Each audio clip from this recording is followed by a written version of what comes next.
What began as a simmering dispute has now erupted, drawing in powers from across the globe and threatening to upend the fragile balance of international relations. Operation Epic Fury, launched by the US and Israel against Iran, has shattered the global economic order, sending shockwaves far beyond the battlefield. The world watches in disbelief as alliances are tested and old rivalries reignited.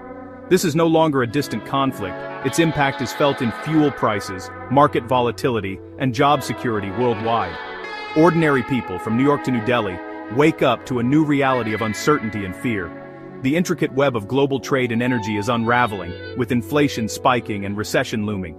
Supply chains are disrupted, and the cost of everyday essentials climbs relentlessly, leaving families and businesses scrambling to adapt.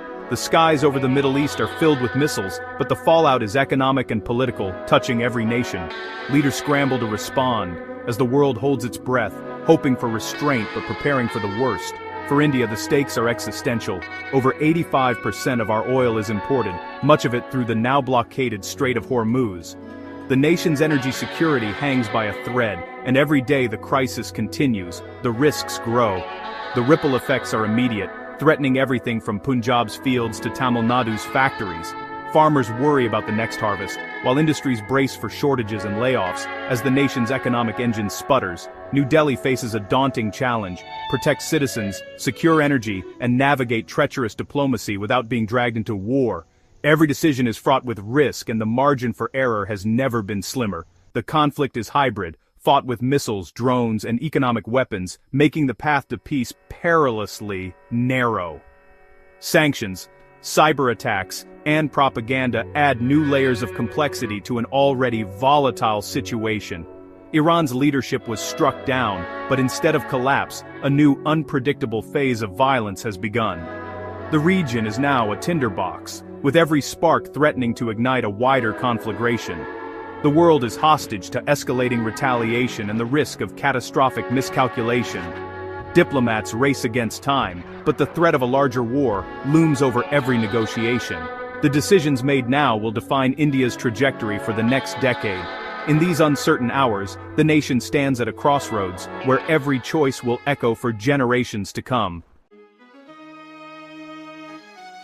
Decades of animosity, ideological clashes, and nuclear fears have set the stage for today's crisis. The relationship between the United States, Iran, and Israel has been shaped by a long history of suspicion, failed diplomacy, and mutual hostility. Each side views the other through a lens of deep-seated mistrust, making compromise nearly impossible. The US-Iran rivalry began with the 1979 revolution and the Tehran hostage crisis, searing distrust into American memory. The images of blindfolded hostages and angry crowds in Tehran became symbols of a new era of confrontation, fueling decades of suspicion and antagonism. For Israel, Iran's calls for its destruction and support for militant groups like Hezbollah and Hamas are existential threats. These groups, armed and funded by Iran, have launched attacks on Israeli civilians, making the threat feel immediate and personal for many Israelis. Iran's nuclear ambitions, claimed peaceful, have always been doubted by the US and Israel, especially after the collapse of the 2015 nuclear deal. The fear that Iran could develop nuclear weapons has driven years of covert operations, sabotage, and diplomatic standoffs. Sanctions and internal unrest in Iran only deepened its isolation, while hawks in Washington and Tel Aviv saw a window to strike. Economic hardship fueled anger on the streets, but also hardened the resolve of Iran's leaders to resist foreign pressure. The hope, among some policymakers, was that a swift attack would cripple Iran's regime and prevent it from acquiring nuclear weapons.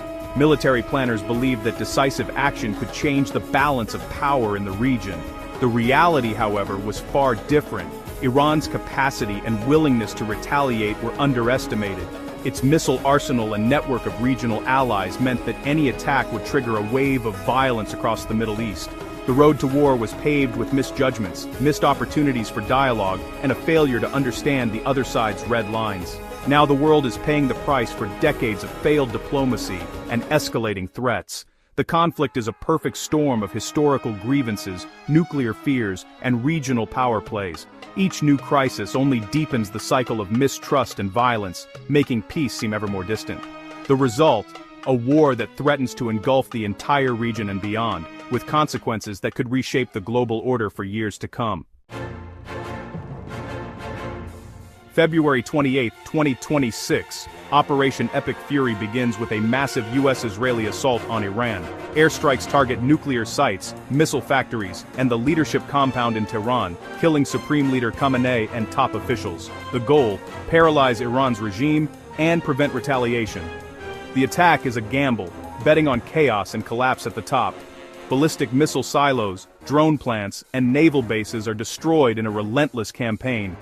Yet, the regime does not fall. Instead, Khamenei's son, Mojtaba, is named supreme leader, consolidating hardliner power.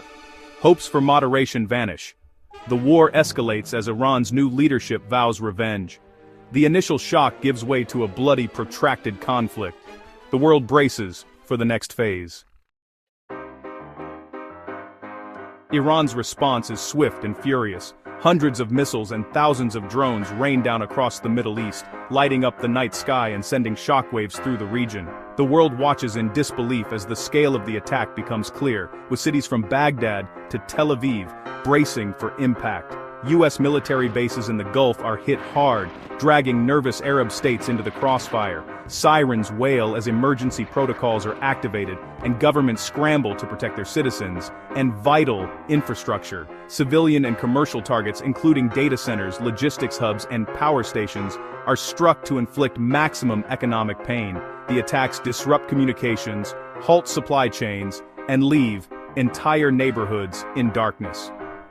Hezbollah opens a second front, launching a barrage of rockets into Israel and triggering a fierce ground invasion of southern Lebanon. The fighting quickly escalates, drawing in more regional actors. The conflict spreads rapidly. The Houthis in Yemen join in, targeting oil facilities and shipping lanes, while Iran threatens even more devastating strikes on Gulf infrastructure, raising fears of a global energy crisis. The region is paralyzed, with millions forced to flee their homes. Cities empty out, marketplaces close, and economies grind to a halt as the humanitarian crisis deepens. International actors are drawn in. NATO intercepts incoming missiles, and a U.S. submarine sinks an Iranian warship near Sri Lanka, signaling that the conflict now threatens to spill far beyond the Middle East. Civilian casualties mount by the hour, fueling outrage and hardening resolve on all sides. Hospitals are overwhelmed, and rescue workers struggle to keep up with the devastation. Leaders on both sides promise a long, brutal war, vowing not to back down. With no end in sight, the world braces for a conflict that could reshape the region and the world for years to come.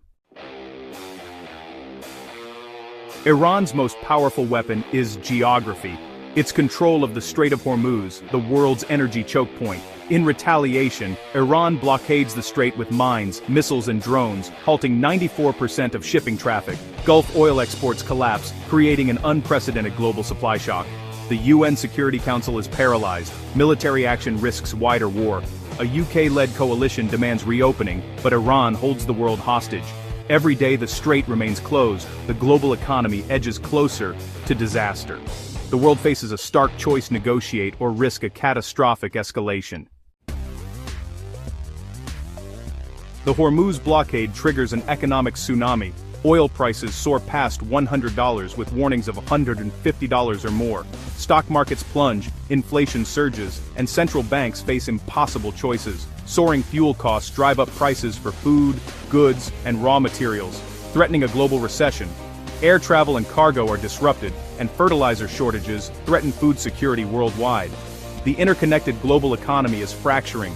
Supply chains break, investment stalls, and consumer confidence collapses. Developing nations face rising poverty.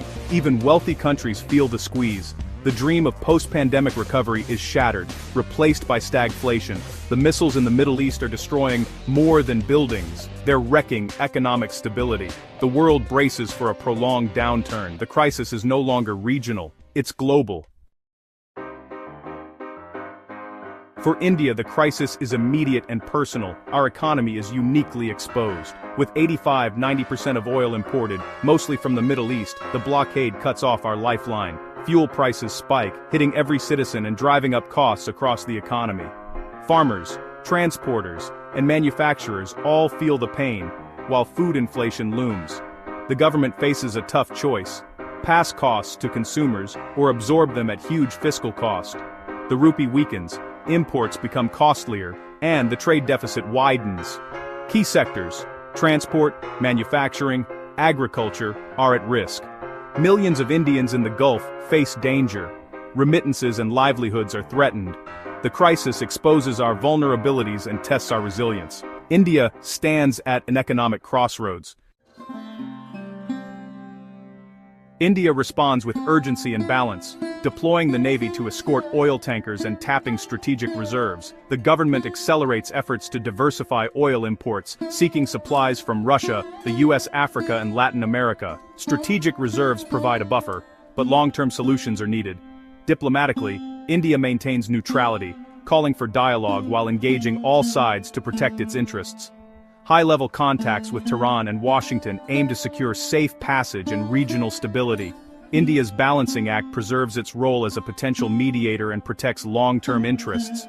The crisis is a wake-up call. Renewable energy investments must be fast-tracked for true energy independence. Defense Minister Rajnath Singh assures there's no immediate fuel shortage, but the future demands resilience. India must build a sustainable, self-reliant energy future. The nation's security and prosperity depend on it. This war is reshaping the global order, dismantling old certainties and forging a fractured multipolar world. The UN is paralyzed, and economic blocs are hardening. Nations must choose sides. For India, the challenge is to maintain strategic autonomy while managing economic fallout and securing energy. The crisis exposes vulnerabilities but also creates opportunities for reform and leadership. Diversifying energy, strengthening naval power, and accelerating renewables are now matters of survival. India's response will determine its future as a global power. The path is perilous, but with resilience and vision, India can emerge stronger. The choices made now will shape India's destiny in a new world order.